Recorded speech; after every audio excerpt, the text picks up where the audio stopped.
Hey, what's going on, everyone? This is Seth, one of the co-hosts of Engaged Podcast, to bring you another great episode of Engaged Podcast. But before I can get into today's episode and who our guest is, I have to do my world-famous announcements. If you are a first-time listener to today's episode, I just want to say welcome. If you haven't already, go ahead and subscribe to this podcast wherever you're hearing my voice right now. So whether you are hearing it on Apple Podcast or Google Podcast or Podcast Addict, Spotify, or if you're watching on YouTube, which is something new we just started. If you're watching on YouTube, go ahead and hit that subscribe button. That way, every single Thursday, when we come out with a new episode of Engaged Podcast, you, my friend, will be, you don't have to look for it. It will be on your phone waiting for you to listen. I know a couple people are saying that if you search our names up on Apple and Google, all that comes up are engagement and wedding podcasts. But this way, if you subscribe, you don't have to look for us ever again. Boom, it's going to be on your phone waiting for you to listen every single Thursday morning. Also, if you are a visual person, if you're someone who you don't just like to listen to the podcast, you actually want to watch the podcast happen in real time, go ahead and go over to our YouTube page. The link for that is down in the show notes. That way you get to actually watch the podcast happen.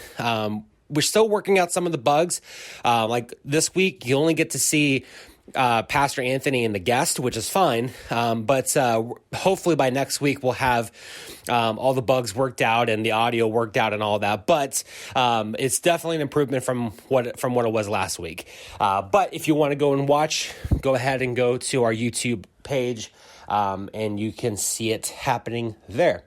Also, you might want to go over to our YouTube page after today anyways, because on our YouTube page, almost forgot what it was called, our YouTube page, we have a bunch of cool stuff going on right now. So number one is the have a little bit of faith videos are coming back on.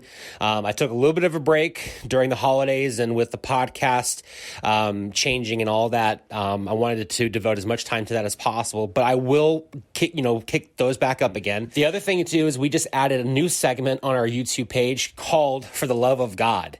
It's a video segment that me and Pastor Anthony do where we sit down and we actually listen, react, and review Christian songs. And really the whole idea of this is because it's not just Christian songs, it's not just worship songs, but it's songs that can be considered Christian songs, or songs that are just downright, according to church people, anti-Christian. So what we do is we watch the video, we listen to the lyrics, we read the lyrics, and we break it down and find out, one, what is the song all about? Number two, does it glorify God or does it glorify mankind or something else? Number three, is this something that is appropriate for Christians to listen to? And then, we also just kind of geek out over music in general. But so far, we've already covered a Matt Redman song, 10,000 Reasons, very well-known Christian song. But we've also reviewed U2's song Vertigo. So that just shows you already, with just the 2 episodes we've had, the broad range of music we've already covered. So that's going to come out every single Saturday. Be on the lookout for that. But to get to why we're all here today, why you are listening, today's guest is such an amazing individual. I've known Mike for about 12 years now, and Mike Kobbe is the chief of the fire department here in Newcastle. He's been doing it for about a year now, but he's worked as a firefighter, EMT. I mean, this guy's resume is incredible. But one of the things I've always loved about Mike is, in the 12 years that I've known him, he is just one of those individuals that you can't help but want to be like. He has this balance that is just so rare in people today. And that is that balance of being extremely humble and very down to earth, but also being a man of great confidence as well. He is a guy who I highly recommend anybody, if you have a chance, just sit down with over coffee or something and just pick his brain like we did. We talk about so many great things here today. We talk about things such as struggling with your faith, believing in God in a world that is so corrupt and so just so full of sin. We also talk about leadership. We talk about what makes good leaders. We talk about whether leadership is something you're born with or something that you develop over time. We talk about video games and do video games help leadership skills? And I mean, we cover so many things today, and it was such a fun podcast. So enough of me talking. Give it up for our friend, Mike Kobbe.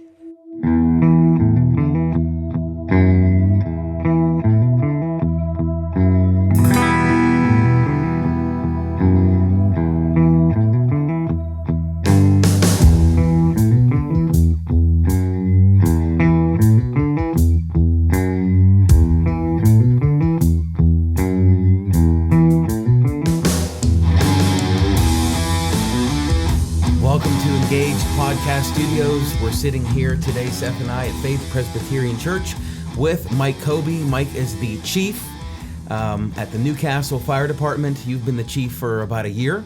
Yes, sir. And you have 22 years of experience behind you. Yes, sir. So you and I just met, but I know you know Seth a little bit more, I think, right? Mm-hmm. Yeah. Okay. Tell the listeners a little bit about yourself. And then after that, we're super interested to know what inspired you to become a firefighter. Sure. My name is Mike Kobbe. Again, I've been involved in the fire service, EMS, for about 25 years. I live in New Wilmington, Pennsylvania. I have a beautiful wife that's very supportive. She's my rock I lean on. I have 5 beautiful kids that are all intelligent. I've been blessed with that. Just try to lead a straight, normal life. It's very difficult in this industry, so I'll fill you in on that later, but okay. That's who I am. That's where I come from. I grew up in Shenango Township in Lawrence County, moved to the city when I got hired there, and we just recently moved out to New Wilmington just to get a little bit more of the country back into us. Nice. So what led you to become a firefighter? Kind of a long story, but I'll make it as brief as I can. When I was young, we grew up in Slippery Rock when I was really young, and my brother and I were playing with matches one day. My dad grew up in Elwood City. He knew all the folks down there, so he scheduled an appointment for us to meet with Jack Brest. He was the fire chief at that point. And Jack basically took us into his office, explained the facts of life to us when it comes to the dangers of fire, showed us some horrific pictures, and I never had an interest in playing with matches again, but it got my attention. Then I heard my dad, who was a volunteer at Harmony when he was younger, tell stories of when he used to run ambulance calls, fire calls, and that really sparked my interest. To be perfectly honest, I got here by mistake. I had made some mistakes with my college career. I didn't do really well in high school. I went on to college. I was going to pursue psychology. I didn't do well there, and I kind of lost my direction. Fortunately, about 2 blocks from where my mom and dad live, where I grew up, there's a fire station. And a lot of the guys that live in our neighborhood all were volunteer firefighters. So I thought, that sounds like something I would be interested in trying. I did. I joined the volunteer fire department. A couple business opportunities fell through. I worked in a steel mill for about a year, and some of our business opportunities just didn't work out. I actually put my 2 weeks notice in at the mill, and I was going to pursue another job with my dad, and that didn't work out. So I wound up on an ambulance. I know this is a roundabout story, but I wound up on an ambulance working for DeCarbo Ambulance Service. Pay wasn't real good, but I really enjoyed the work. It got in my blood. Same way with the fire service. It got in my blood, and there was just a niche that you have to scratch. So I started to pursue the EMS career. I became an EMT. I went to Noga Ambulance after that, and I've been there for almost 28 years. I was a supervisor for them for a long time. I became a paramedic. I've always kept that certification up to this day. I still work ambulance on occasion. But the fire thing has always been the most prevalent in my blood. Once I got into the fire service, the sense of belonging with the camaraderie with my guys and the sense of making a difference on a daily basis, that just was a feeling that I couldn't let go of. And I've never lost that feeling. It's just, even to this day, when I get up to go to work, that's how I approach every day, is I'm going to make a difference in some form or fashion. So when people think of firefighters, you think you're out there, saving people from fire or spraying water all over a building or house. But the day-to-day stuff, what are some of the day-to-day things that people don't know? Like you just said, you're making a difference every day. Mm-hmm. People only think of fighting an actual fire. Right. What else is a fireman doing? Over the last, I would say 15, 20 years, the fire service has become basically a catch-all. So we deal in hazardous materials responses. We deal primarily in medical responses these days. And I'll get to that here in a little while, why that is. But we deal primarily in medical responses. Training is a huge part of our culture. Learning how to do the job more efficiently, more safely, more effectively. Routine maintenance. We check our rigs every morning, make sure that all the equipment is in working order. We train every day. The camaraderie at the station while we're doing the housework. Most people don't see that side of our lives. The firehouse is actually our refuge. Like everything that we do out in the big world, when we come back to the fire station, that's our refuge. So we treat it as our home. Mm-hmm. But that's the side of us that most people never get to see. Mm-hmm. And that's where we make the most progress, is with the training and the camaraderie and building relationships. That's probably where most people wouldn't see us.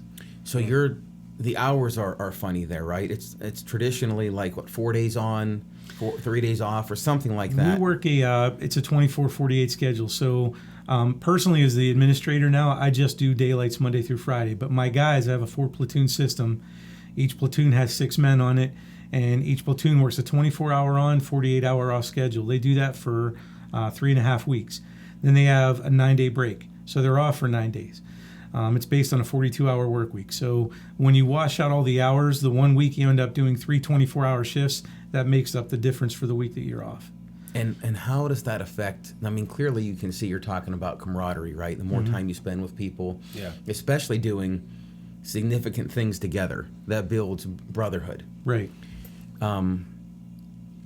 I imagine, though, there's some conflict involved, right? There is. So familiarity not only breeds brotherhood, but it also breeds contempt. So how do you deal with that as the chief? To be honest, it typically resolves itself. I try to stay hands off and let the firefighters sort it out themselves.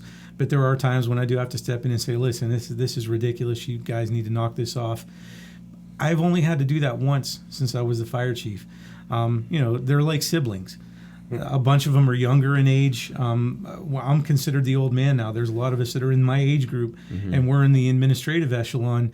The younger guys, they're like a bunch of brothers that they have disputes. To be honest, it's never anything serious. I've never seen anything serious between two firefighters, just bickering. But typically, they resolve themselves. I mean, just like siblings, at the end of the day, they're going to make up. So don't get in the middle of it because you'll be the bad guy. Yeah. So that's how that works out. Very cool. So one of the things about when it comes to camaraderie, like one of the things that my dad talks about a lot with him being in the military, being a police officer, all that, was I want to see if this applies with firefighters too, is that when you experience a sense of camaraderie with a group of people, a group of guys, do you find it's hard to live outside of that, like whenever you go home, just within your group of friends, the fact that it's like outside of a life and death situation, like being a police officer, being in combat, or being a firefighter, that you really don't experience that kind of level of intimacy with another human being quite like being in a camaraderie sort of environment? It really is a challenge. I'll be honest with you guys. I had a failed marriage. My first marriage did not work out. And I think a part of that was because the woman I was married to, and by no fault of her own, didn't grasp the concept of what I did, who I was, and how I feel when I come home.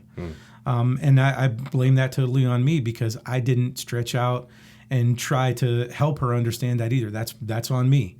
The woman I'm married to now, I'm blessed, is in the same profession as I am.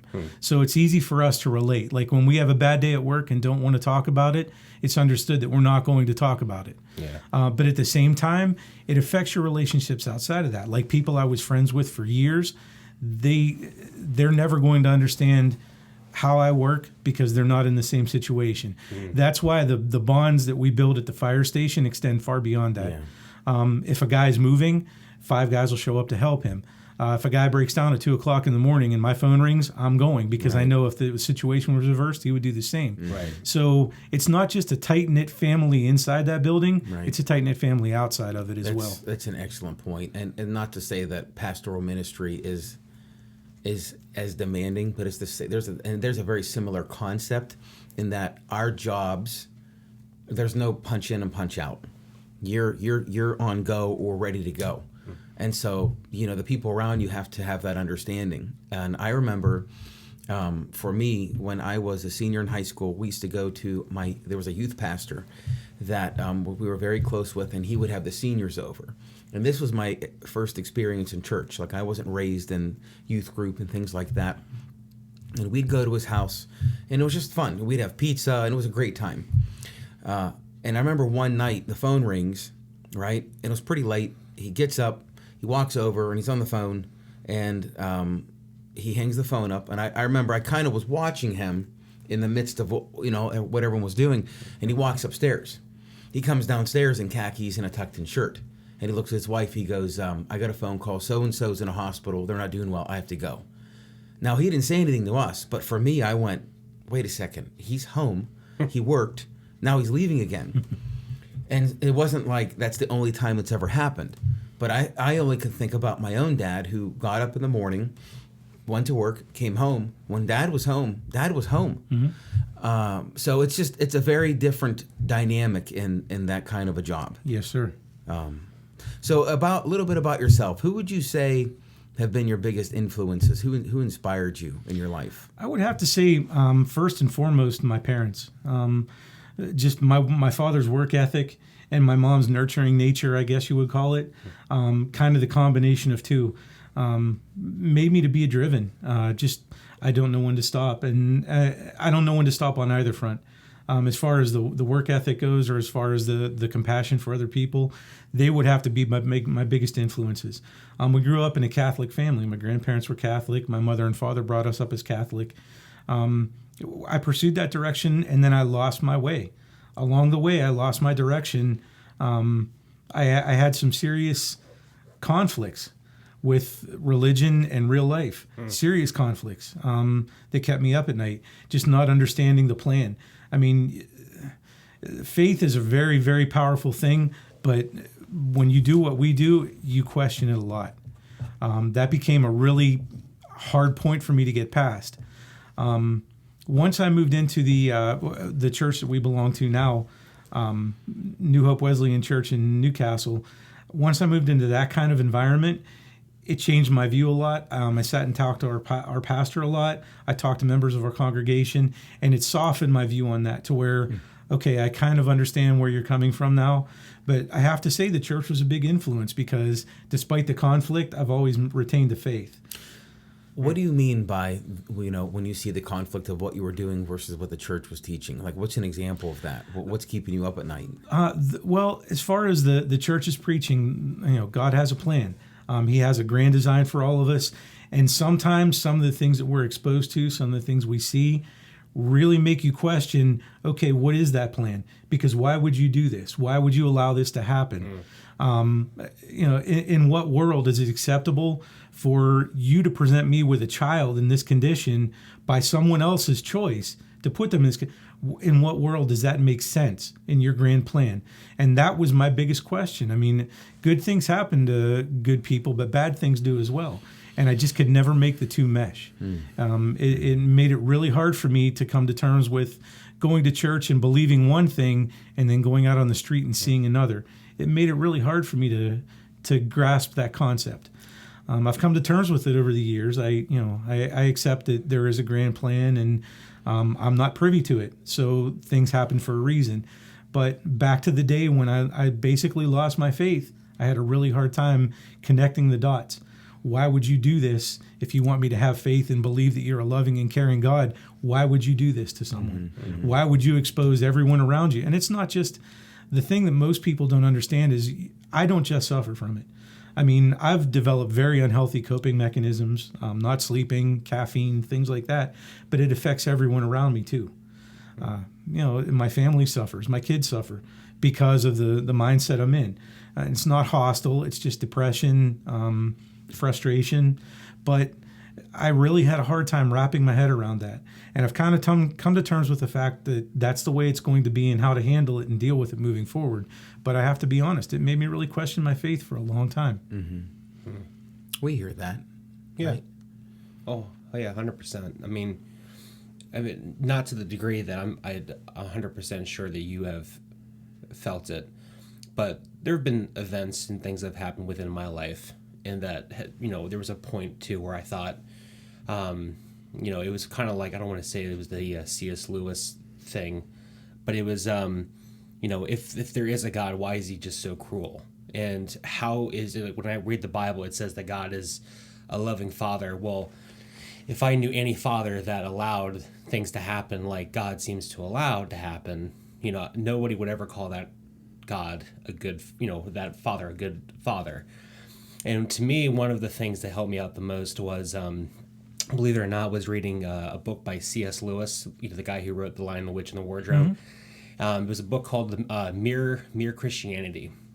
And it was basically was written during the time of World War II, and it was originally a bunch of radio broadcast talks that he was giving to all the people throughout Europe.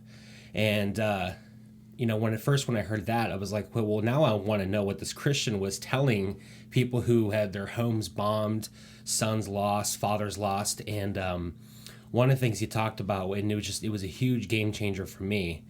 And I try to give this advice to anybody that I possibly can, because it was so life-changing for me, was the fact that if God, when he created the earth, he never created the earth to be how it is now.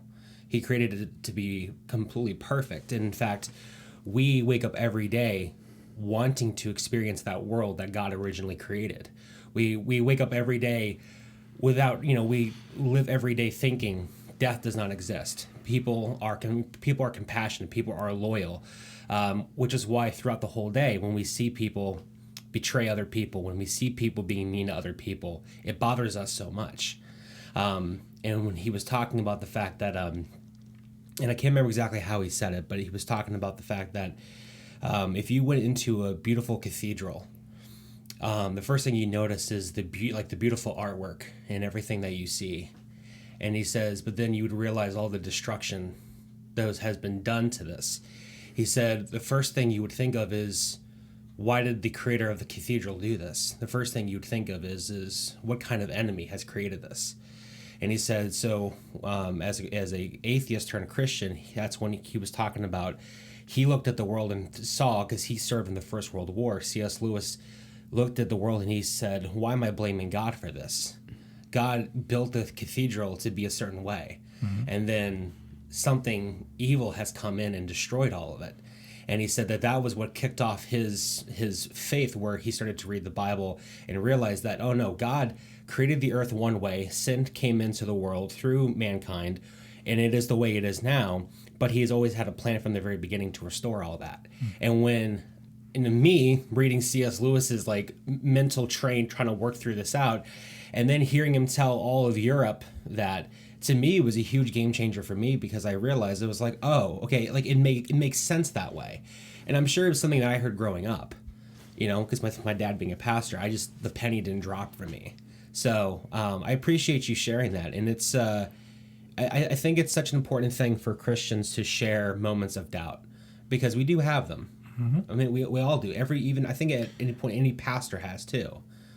And I think realistically, the conclusion you're drawing from C.S. Lewis, that's basically where I've come to my settling point, is it's not God doing it, it's man. Right. That's not in his plan. That's not what he had intended. Right. But something altered the man's thinking to do something evil like that. That's basically the conclusion I've dropped to, is it's not God doing this, it's man. It's not in his plan. It's man doing what he does. So that's basically the settling point I've come to. So I agree with you 100% on that point. Yeah, beautifully said. And equally important is the opposite of that. It's also God's plan that we become the agents of good. Mm-hmm. Yeah. And I've heard this story, and I don't know if it's true or not, but and it connects back to one of the wars, that there was a very famous statue of Jesus. I think you've probably heard this.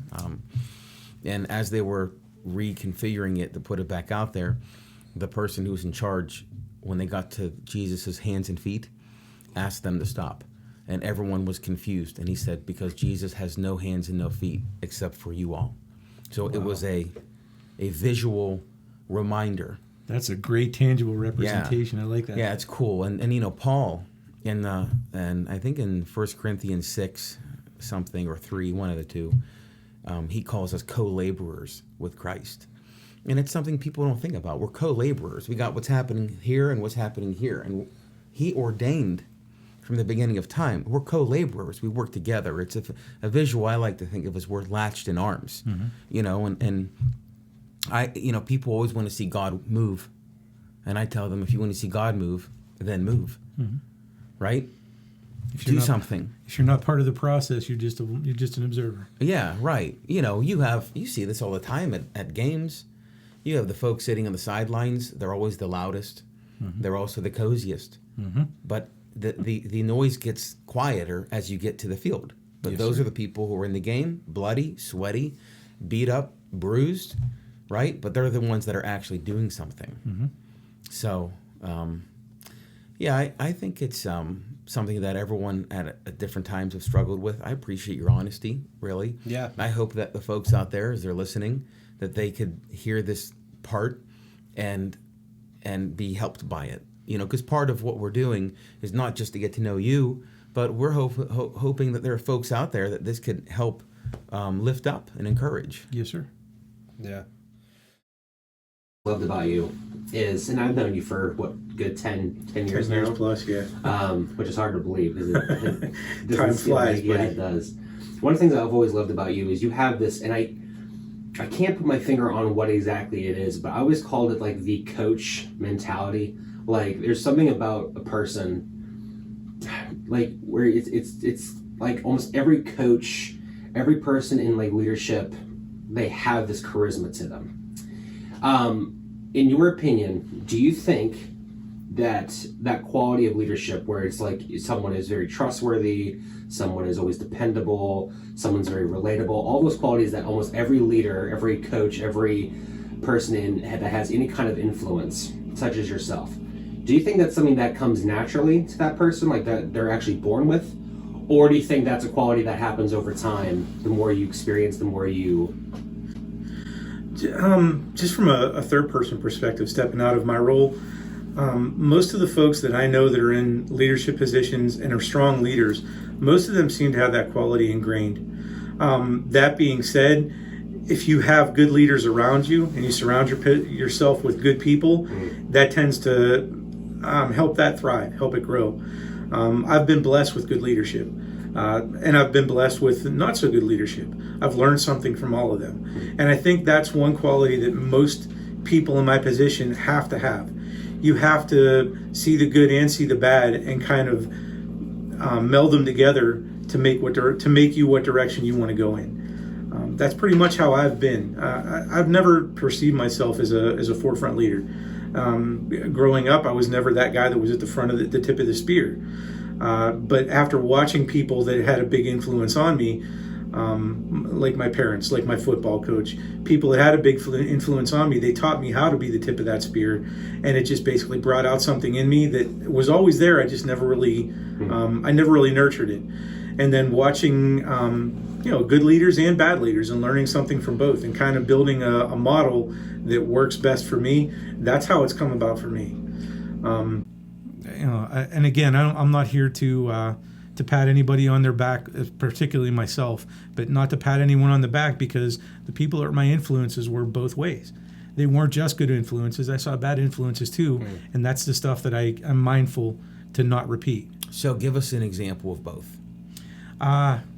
Not necessarily bringing people's names up, right, obviously, but what are some of the lessons? Because a lot of people think I can learn a positive lesson from this positive person. But if you're really in tune, you can learn a positive lesson from someone that's maybe not so positive, right? Right. You can learn something from what they're doing, and there's what not to do. One of the things, and going back to what Seth just said, is the coaching mentality. They did a small study on us a long time ago when I worked as a supervisor at the ambulance. And there are a few different leadership styles. I always fell into the coaching leadership style. It's funny that you mentioned that because that's exactly what it's called. There's also the iron fist mentality. I've watched coaches who bring everyone around them up. Not just, I don't know how to describe it accurately. They're not doing the job for people. They're bringing them up to do the job for themselves. And they encourage them through positive reinforcement, through teaching, through practice. They teach them how to bring themselves up to that level. I've seen the converse side of that, where people are, this is how it needs to be done, it's going to be my way, and they'll just beat it into you until it's done their way. Mm-hmm. I've seen both styles. Now, I think a modicum of both gets the job done best. You have to be stern, but you can't be so set in your ways that someone else's idea or someone else's pathway to get that job done is not acceptable. You have to kind of meld the two together. So my biggest challenge taking over this fire department as the fire chief has been to find that balance to where, okay, this is how I want things done. This is how we're going to do them. Now, tell me how you think we can best get there. And then you find a way to put the two together and you accomplish your goals. And that's getting done. That's the benevolent dictator. Is that? That's what that is, right? You got Okay, same coin, two different sides. Right. You have to steer the ship. Right. Right? You have to set the direction, but you have to do it in a way that's loving and thoughtful and all that stuff. But I love, one of the things I like to do in our conversations is I like to, as much as I can, tie in the scriptures, because I want to let people see out there, and even yourself, that the Bible is very relevant. And one of the really cool things is in Ephesians 4, the Apostle Paul is writing a church and he's giving instructions to leaders. And one of the main goals for a pastor, he says, is to equip the body for the work of service. And when I was graduating from Toccoa Falls, that's a Bible college down in Georgia, my professor held up the Bible and he said, I never want you to forget this is one of the biggest part of your jobs. Because when you get out there, you're going to want to do it yourself, because sometimes it's just easier. And the church themselves are going to say, you do it, this is what we're paying you for. But you have to remember, your job as a pastor primarily is an equipper. And that is to look for the gifts of others, right? To recognize them, foster them, and put them in leadership positions. Mm-hmm. You're an equipper, in a sense, and that's really cool, because that's what, as a coach, I guess you're doing the same thing, but it's one of the things you also recognize about other folks in your life, that they were identifying these strengths in people, putting them in places where they could not only exceed, but they could not just survive, but they're going to thrive. Right. So that's kind of neat. That's honestly where we're at. When I came on the job as the fire chief, I chose 4 assistant chiefs. Those, I call them the 4 horsemen. They're my 4 guys. One of them excels in equipment. One of them excels in training and education. One excels in water rescue and basically leadership. And the other one is a very good numbers guy. I put the right people in the right positions. Like you said, give the people that have the talent the tools to do the job. Mm-hmm. And that's basically, in my position, what we have to do. And it's great being in my position. I have a great benefit of seeing the younger guys stepping back in my role and watching them and seeing, okay, this is the guy that's going to fit in that piece of the puzzle later on. But to give him the tools to bring himself up to that level and prepare him for that, that's one of the greatest, most rewarding parts of my job. So I'm going to say 2 things. One is, I'm going to digress here, but were you inspired with the name The Four Horsemen from WCW? Yes. Do you have any? See, we're going back a minute here. So do you have any guy? You have Ric Flair on the team, the Woo guy, right? I have a Ric Flair. Yes, I do. Okay. I have an Arn Anderson. I have them all. All right, that's cool. So we're gonna come back into normalcy over here. I got a little excited because I thought you were gonna ask if you got the Four Horsemen from Metallica. That's one of my favorite songs. But I actually stole that from one of the previous fire chiefs. He called his fire chiefs the Four Horsemen, so that just kind of the moniker stuck. Cool. But I stole it from him. So that's a cool name. What I want to know is, I think that's you're doing. That's exactly what you're supposed to do, right? Is you have the 2 sides of the coin, but why is it? Why don't people do that? What holds people back from being the leader and wanting to equip others? Just from a third-person observation, what I've seen in the past with people that have led me before is they are brought up in a culture where it's black and white. There's no middle ground. It's either black or it's white. That's the mentality that they take. So once they take a leadership role, They have their goals, they have their mindset, and they're going to get them no matter what. That's just the culture they were brought up in. That's the way they've always seen things. The other side of the coin is I've seen people who are very too flexible. They're people pleasers. Mm-hmm. And because of that, they lack in leadership. They're not able to enforce their will in any way, whether it be through positive reinforcement or negative reinforcement. They're just too easygoing. I've seen that in leadership too. Again, it's both extremes. But I've learned the most from people who find a way to bring the two together. I just think it's a matter of your experiences through life and how you wind up in a position that, whether it's expectations from above, whether the administration tells you this is what they want done and you have to get it done, they perceive that differently than I do. Yes, the administration tells me they want to see things done this particular way, but the way I choose to go about it might be different than just dropping a fist and saying, okay, this is what we're going to do, this is what they want, end of story. There are always different pathways you can take to get to a common goal. So I just think some people don't perceive it that way. They perceive it as there's a straight line, that's the way we're going to go. And they're creative thinkers or people that go outside the box that find different pathways to get there. Yeah. So yeah, that's neat. Very good, very good. So what do you do for fun? Oh, I'm a video gamer. Are you? That's one of mine. I did not know that. Yeah, I'm a gamer. Matter of fact, yesterday I spent a couple hours playing Minecraft with my kids. Alex, my son, is hooked on a game called Roblox, and he rooks me into playing that all the time. And it's a terrible game, but he enjoys it, so I play that with him. I'm a Call of Duty guy, NHL. I'm a gamer, and cool. I like the four-wheel. I have an ATV. My wife has a dirt bike, and we spend a lot of time on those. Lately, she's had more time than I've had, but during the summer months, that's where you'll find me is on a four-wheeler. So what was your first gaming system? My first gaming system was in Intellivision. It was right after Pong. So this is Atari? No, this was before Atari. Intellivision was. I am old. Kobbe. I am very old. But the natural progression was television to Atari, and then to the base Nintendo. Right, and you followed that all the way through. Yep, all the way through. I've owned just about every system on the market. I had a Sega Genesis, which was obscure. Most people didn't have those. I had the. I had the. I don't want to cut you off, but our for me it was the Nintendo. You had you started Nintendo era. And we went crazy, and then we had the Sega Genesis.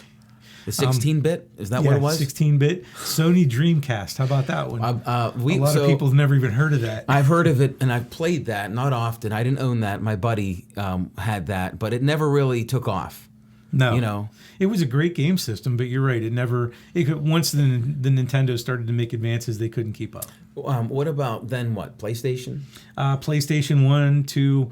I switched teams. I started off in PlayStation, and then with the advent of Xbox and Halo, I went Microsoft, and I've never looked back. I've never owned another PlayStation system, just all Xbox. I was never a big video gamer, and I think a part of it is just because, I don't know if it's just I can play for an hour, and then I want to go do something else. So, all my friends were really into, video gaming. Halo was the only game that, I would sacrifice sleep over. Me and my friends, especially because my friends were always into that.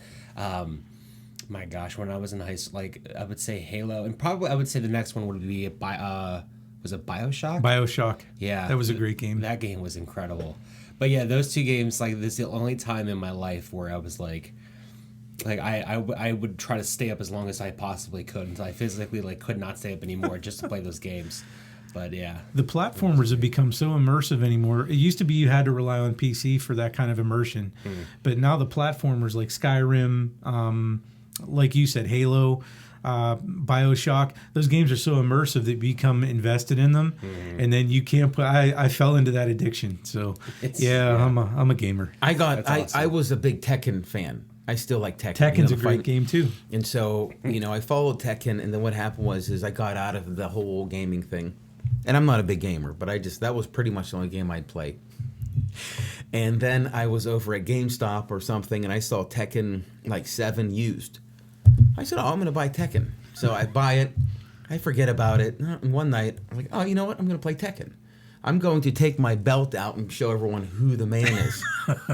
Now, this was my first experience going online. Oh, boy.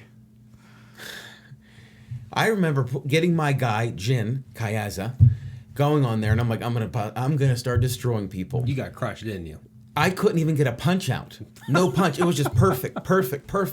Come to find out, these are like 8-year-old kids from the other somewhere in the jungle. Bangladesh. Crushing me. I took it. I put it away for like a good year and a half. I said, this is crazy. So then I finally took it out. Now me and the kids and I play, so I'm like the master because they're 6 and 7. But I am telling you, what a world I was opened up to. It's craziness. You have to prepare before you go online with these kids. I was not prepared. No. We're talking like 20 hit combos. Like, what is happening right now? They're sending me nasty messages. I'm like, this is crazy. Some of the best trash talk I've ever heard in my entire life is by some 8-year-old kids on like Xbox Live. I mean, to talk about just brutal, oh man, I just remember playing like Halo, on live. Just some of the things you'd hear, it was wild. But so with you being a video gamer, and like I said, I've known you for 10 years. I had no idea. Is there something about video games that you would say helps to contribute to your job? Like what things does video gaming help you to do? I mean, it's primarily, I'm guessing, for fun. Mm-hmm. But is there anything that bleeds from that into your job? Absolutely. Strategy. Okay. I'm a big strategy gamer. The Command and Conquer series was a big mainstay for me. Mm-hmm. Just plotting out the best direction to take to get the job done. Yeah. That strategy actually carries over into my job. It puts me in a position where I'm a forward thinker as far as, okay, if this happens, I'm going to do that. If this happens, I'm going to do that. This is what we can do to prepare for when this happens. It's funny how that bleeds over into real life, but it does. The hand-eye coordination never really came to fruition. Your wife will tell you the first video game she got that I knew her from was Guitar Hero. Yep. And we sat up and played Guitar Hero for hours that night. And I was at your in-laws' house playing Guitar Hero. The hand-eye coordination thing never really panned out for me as far as my job. But the strategy side of things really mattered. There's another game, it's a PC game called Warhammer, that takes a lot of... I'm a big defensive guy. I don't know if that is to my favor or not, but I've always been in the mindset that if I build a strong defense, you can launch whatever you want at me, and I'm prepared for it. Then I'll build my offense quietly behind the scenes and take advantage. But that's actually bled over into real life. It puts me in a mindset to prepare my guys defensively, but in the background, prepare your offense as well. So, yeah, it's actually played out to my favor. That's really cool. So kind of on that same note, because my dad played football when he was in high school, in southern Indiana, big football area. But one of the things that he used to talk about was in football, offense is the one that sells tickets. Mm-hmm. It's the defense that wins games. Right. Because if you have a strong enough defense, the offense they're all like the showrunners. But as long as if you have a good, strong defense, nothing's getting through. You don't have to worry about anything. Mm-hmm. And that's I'll go back to my high school days. Frank Bonjavingo was my high school football coach, and the coaching staff that surrounded him taught me something very important that I've carried through my entire life. Is when you think you can't go any further, take another step. I'll be very candid with you. There were a couple of coaches that really beat us into the ground. I mean, run. Especially when you made a bonehead mistake or you were 2 minutes late for films. And part of that was on a personal level, not giving the satisfaction of seeing me quit. Yeah. But at the same time, you had other coaches around that helped raise you up to the challenge and say, come on, you can take one more step. Come on, you can take one more step. And it taught me that when you think you're done, you're not. You still have more. You just have to be willing to reach down and find it.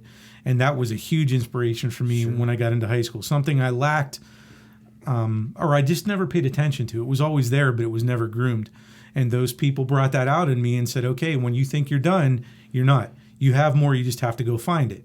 And that was a huge awakening for me. That's excellent. I remember we sat down with Mike Joanno. He runs a law firm here. He's running for judge this year. but he's a softball coach.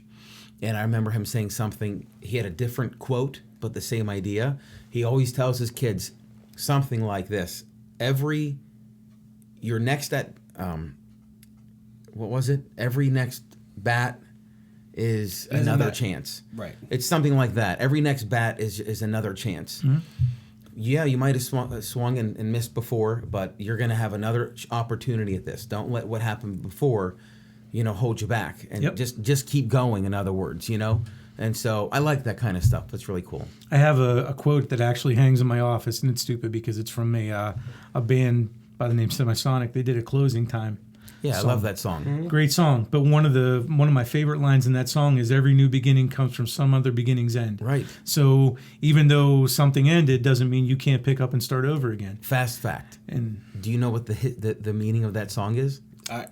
Don't say it. I gotta know. Don't say it. This is my time, my moment to shine. No, I'm not gonna say it. It's just this is so weird.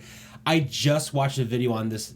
Like I'm not like it's 7:30 this morning. Really? Like, is he playing acoustic, telling the story? No. It was like 10 songs that you thought you knew what it was, but it actually wasn't. Go ahead. So everyone that listens to the song. So the song's name is "Closing Time" by the band Semisonic. Okay. If you've never heard it out there, listen to it. Right? Pause the video, listen to it. Everyone's going to think that the song is about a bar closing. It's about the birth of his child. Really? Mm-hmm. I'm not kidding. Go back and listen to it. You just blew me away. I didn't know that. Go back and it makes total sense. Huh. It makes total sense. Wow. Mm-hmm. Now I'm going to listen to it on the way back. I love that song. It's a great song. All right, we have a quote over here. It says, "Smooth sea never made a skilled sailor." Right. So before we sort of think about wrapping things up here, tell us about a time where you wanted to accomplish something, but you failed, and what did you learn from that failure? I would have to say probably the one time I wanted to accomplish something and I did not was I've taken the Firefighter 1 exam twice now. The first time I failed based on a technicality. And it would have been there was no requirement for the certification. There was no requirement for completion. It was just a matter of money. I mean, you lost some money if you didn't finish it. The first time I took the exam, I failed, and that was primarily me. It wasn't my instructorship. It wasn't that I didn't have the teaching. It was that I was lazy. I learned a very hard lesson about applying yourself at that point because it was something I really wanted, but really wanting it and really preparing for it are two very different things. On the outside, you get the shiny patch, you get the the little piece of paper that goes along with it, and that's all well and good. But for personal satisfaction, I needed to finish that. And when I failed it, it was a slap in the face. It was a wake-up call. Wow, I could have spent a little bit more time preparing for this and not doing that. Or I could have studied a little bit more and read the books and not watched TV. It was a slap in the face. And it really brought me to the understanding that if you want to get any of these things done, you're going to have to apply yourself. That being said, those challenges have come up time and time again in my life. It's not like that was the only time. That was the first time that I really got smacked in the face, and it made me understand if you want to get this done, you're going to have to learn. You're going to have to get better at what you do, and you're going to have to understand your environment. Do you think that that's one of the things that separates people when they are forced at a fork in the road, and it's either they get punched in the face and they have to either go forward or go one way and give up or go another way and plow forward? Absolutely. And I'll be honest with you, I've seen that time and time again in my career, both on the EMS world and in the fire world and in just regular personal life. I've seen that time and time again where people are put to a choice. Which way are you going to choose? And I mean, Rocky Balboa, it's not how hard you can get hit, it's how many times you can get hit and keep getting up. It's a great quote because it's the truth. I've seen people come to that choice. And I've seen them go both ways. That has somehow made it in one of my sermons. Like, if there's 52 Sundays in a year, that's like in 23 of the weeks. I refer to him as the great theologian Sylvester Stallone. And it's a great line because basically it puts you to the test. It finds out who you really are, what you're really made of. And honestly, in our line of work, you find out real quick who's who. But I think a lot of people are put to that choice, and I've seen it go both ways. I've seen it about half and half. Half will take a different route and abandon that path. The other half are fixed on that goal, and it doesn't matter what you put in front of them, they're going to overcome it. And that's what I learned early on, is if I want to reach that goal, yeah, there are 1,000 different pathways, but you're going to have to fight no matter what. No matter which path you choose, you're going to have obstacles to overcome. So you learn that. One of the things when you preach through the book of James, in James chapter 1, one of the I still remember one of the verses that kind of just leapt off the page is in I want to say it's in James 1, when he says, "Count it all joy whenever trials and tribulations come your way." Because then he talks about how it's the testing of your faith, and also you're gaining perseverance.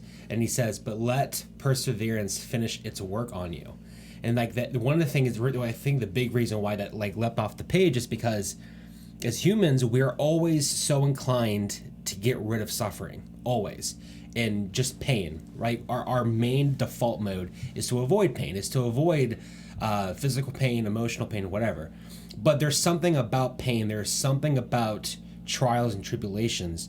If you let, as James said, if you let perseverance finish its work, it does something to your character. And as Pastor Anthony has said, trials and tribulations, they don't bring out the worst in you. They just take who you are and bring it to the surface. Right. And you really find out in those moments who you really are. And when you let perseverance finish its work, that's where real character building happens. It doesn't happen in a classroom with a textbook. It doesn't happen in a meeting. It happens when your back's against the wall. You really, that not only that, but you really, it kind of goes back to in the beginning we were talking about camaraderie. That's where you really find out who the people are around you as well. Whether or not you can trust them, whether or not you can look them in the eye and know that they know what you're going through. It's in those moments that you grow as a person, also as you grow in your types of relationships as well. And it's such a huge thing that we seem to always want to avoid. And that quote on the wall behind you, it basically says a lot of different things in one simple way, but we see a lot of people that either are going to rise in the face. Some people my closest friends, I should say, that I associate with, they're people that have met that challenge and now they're hungry for it. Like they are excited. You present me with a challenge, I don't see that a trials and tribulation, I don't see that as a drawback. I see that, like you said, as a character builder. But what I love seeing is how people respond to that. Right. Yeah. And the people that are in my closest, tightest circle, we're all the same. We're cut from the same cloth. We've chewed the same dirt. We've been knee deep in the same blood. It's what we do. And we don't. When you face us with adversity like that, we've always taken the standpoint that that's not adversity. That's just another way for me to learn how to do it. Exactly. We've had car crashes where people should never have gotten out of. We've done things that you're absolutely not supposed to do to get people out of cars because we tried everything else and it didn't work. But the best part of that is, yes, it was very frustrating at the time, but now I look back on that and, man, did it help me in the future? It helped me prepare for the next time or the next challenge. Yeah. So, there again, not to try and make it black and white, but I see two types of people. I see the people that are going to face that and woe is me, and they're going to all go off on another path. And I see other people who just chew that up, spit it out, and move on. And those are the people that are in my closest circle. That's not a trial or tribulation to them. It's a learning experience. Excellent. That's all right, awesome. We're going to wrap up here, but before we do that, I'd like to ask you a question that, just curious, there's no right or wrong answer. Sure. So if you somehow were able to meet your younger self, 10, 15 years old, what advice would you give you? I think I would have to sit down and write out a letter to myself, but it would be more focused towards applying yourself instead of just kind of coasting through, because that's what I did at that age, was just kind of coasted along. If I'd applied myself more, I think I would be further ahead. I would also tell myself not to doubt yourself, because that was a big problem for me when I was younger. It wasn't until I got into the world of emergency services that I broke the shell and emerged. But I was always doubting myself, never had the confidence in myself. And the truth of the matter was, the ability for me to do it was always there. I always had the drive, the ambition, the ability. I lacked the confidence. I think that's the thing that I would probably, the girl that's the prettiest in the class, but you're afraid to ask her out. it's a fear of failure. And that goes right back to the lack of confidence. I'm afraid I'm going to fail, so I'm just not going to try it. I've failed time and time again on different projects I've tried. And Thomas Edison, you invented the light bulb. How do you feel? I didn't invent the light bulb. I found 1,000 ways not to invent a light bulb. Mm-hmm. It was the learning experience in that process of the failure and then the trying again. That's more valuable than everything. That's what I think I would tell my younger self. Have confidence in yourself, apply yourself, and most importantly, recognize what's important in your life. The family, the friends, the people that are closest to you. That's what's truly important. All the ancillary stuff is irrelevant. I mean, it's nice to have friends outside of friends, but your family and your close-knit group, that's the most important thing. That's what I would probably tell myself. Very good. Thank you so much for that. Thank you for this interview. Seth, always great sitting with you. Yeah. This is Mike Kobbe from Newcastle. This is the chief we have here at Engage Podcast today. We appreciate you taking your time. We know you're a busy guy. This is us signing off at Engage Studios here at Faith Presbyterian Church. If you like what you see, you want more of it, like and subscribe, and you'll be the first to get it. Have a blessed week.